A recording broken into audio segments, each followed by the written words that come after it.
Nokia's 8.3 5G is the company's first 5G smartphone, and as soon as we saw it, our first impression was based off of its size. It's a huge device at 9mm thick and 220 grams, which makes it difficult to adapt to if you have smaller hands. The Polar Night color finish is pretty nice, no matte feeling here though, with the device sporting a dedicated Google Assistant button on the left side, something that's become a staple feature of budget 5G smartphones in recent times. On the right, there's a side-mounted fingerprint sensor, the volume rocker, and the SIM card slot. I think the placement of the power/fingerprint sensor though is just about perfect, so even though the phone is bigger in size, it's very comfortable to use. The accompanying volume buttons though do feel a bit stiff to press, so you need to get used to that over time. As far as the SIM card slot is concerned, it supports up to 2 nano SIM cards or 1 nano SIM and 1 micro SD card. Unfortunately, not the triple card configuration we see in mid-range 4G smartphones. The top of the phone doesn't have much aside from the secondary microphone,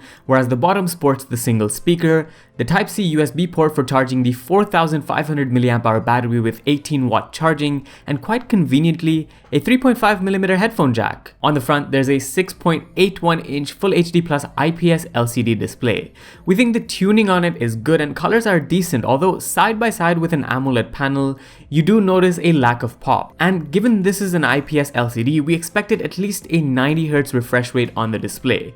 It's not a big deal for people who have never experienced the higher refresh rate on displays, but it does seem lacking when the competition is doing it already at this price tag. There's also a 24-megapixel hole punch camera for selfies on the front, and overall it doesn't really get in the way, but the bezels on the front seem a bit too big, with Nokia branding on the bottom lip, just taking away from that immersive experience. The inside of the phone perhaps makes up for that. You get the Qualcomm Snapdragon 765 octa-core processor, up to 8GB of RAM and 128GB of storage. We think also with Android 10 and Android One support, the UI remains extremely snappy. You shouldn't have much trouble with multitasking, and there's definitely no unnecessary bloatware here, which is really nice to see. The haptics from the phone have a touch of premium, and gaming has also been fine. We tested PUBG, but the phone did not have the 60 FPS option when running on smooth settings, and after an extended session of gaming, which didn't really have any lag per se, the phone did heat up a bit towards the camera. This is something that we need to test more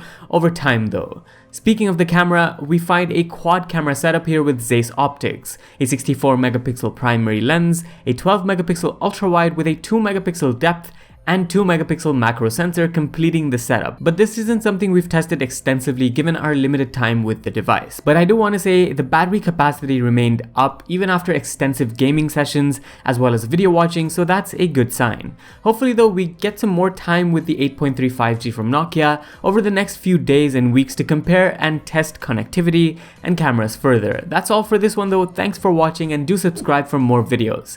This was Vaibhav and I'll see you in the next one. Adios.